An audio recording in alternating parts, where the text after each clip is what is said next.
YouTube is one of the biggest platforms for people to show off their talents and creativity. Well, at least most of the times. We do have some bad eggs on this site, but we're not going to talk about them people today. Many creators use YouTube to branch out onto bigger and better things. Justin Bieber being one that people kind of overlook. He was discovered on YouTube and is now one of the biggest stars in the world.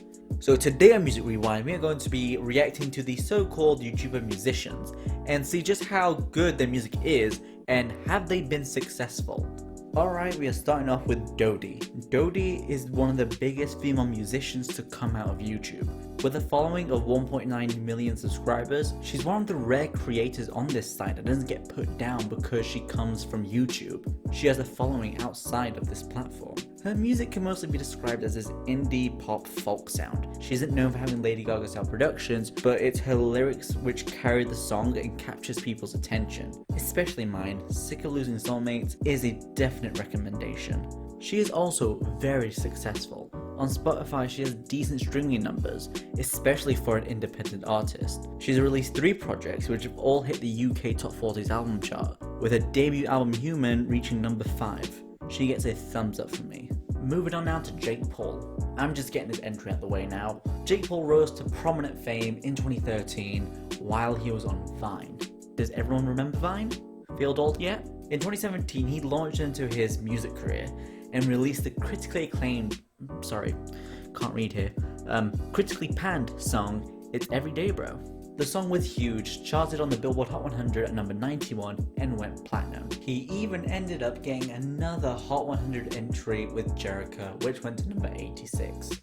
His music is not good, really not a fan, and there is a reason why his streaming numbers are a lot lower than they were back when he was YouTube's golden child. But now hey, maybe he's on to bigger and better things. Jake Paul was charged in connection with the protest he attended in Arizona, in which a mall was vandalized and looted. Popular YouTuber Jake Paul has been charged with criminal trespassing and unlawful assembly. Jake, why? Gabi Hanna, or public enemy number 1 at the moment, is a very interesting creator to look at. Gabi debuted her first song in 2017, Out Loud, which was very well received and hit the top 10 on the US iTunes. In 2018, she released Honestly and Honestly Encore, which hit number 1 and 2 on the US iTunes. And obviously, she has that song. What was it called? So what if I'm the monster?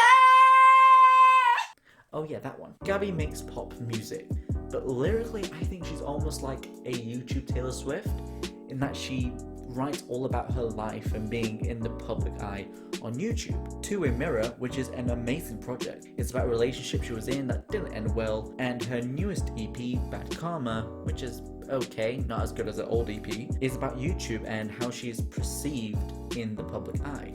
She's definitely one of the more interesting artists on this platform, and I'm definitely a fan of her music. Definitely check her out. Now, we can't talk about one Paul brother without mentioning the other one, Logan Paul. Now, he hasn't been really consistent with his music. He's been busy losing fights, but anyways, from those songs that he has released, they weren't exactly the worst thing I've ever heard, but far from the best thing.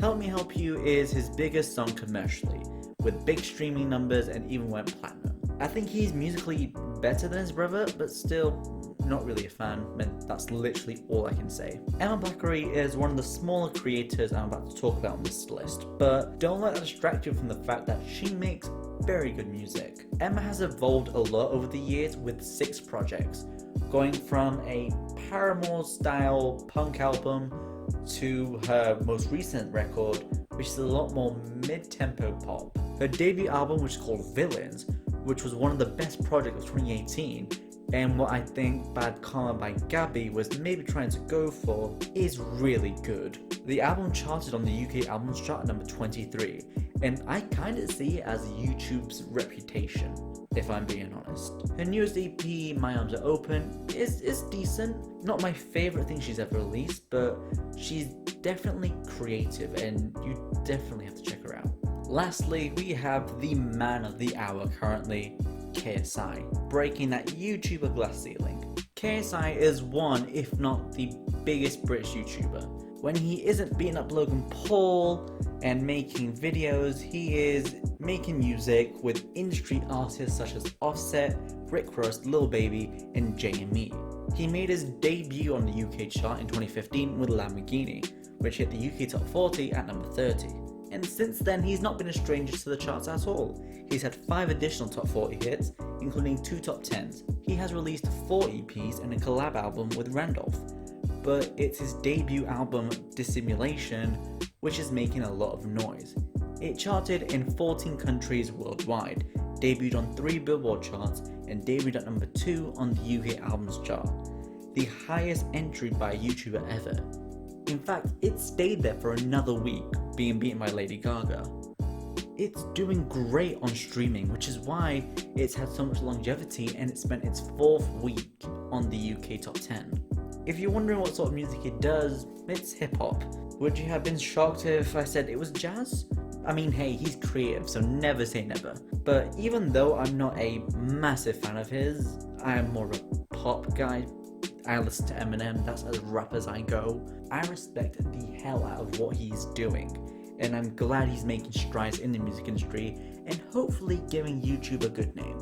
So those are just a few that I'm aware of, and I know there are others like Trisha Paytas and Rice Gum, but I'm either not familiar with their work or I just don't like them and don't want to talk about them. However, there is Dodie, and Dodie I think is or used to be Filthy Frank, and I am very fascinated by him, and I'm willing to check out his work because his streaming numbers are massive and I hear nothing but great things about him. And maybe I will and give my opinion in a part 2. If you recommend YouTuber musicians, maybe I could make a part 2. But that is everything for today. Thank you for watching. Be sure to like, subscribe, and comment below what do you think about YouTubers doing things outside the platform. Do you think it's good? Do you like it? Or are they selling out, so to speak? As always, I hope you enjoyed, and I will see you in the next one.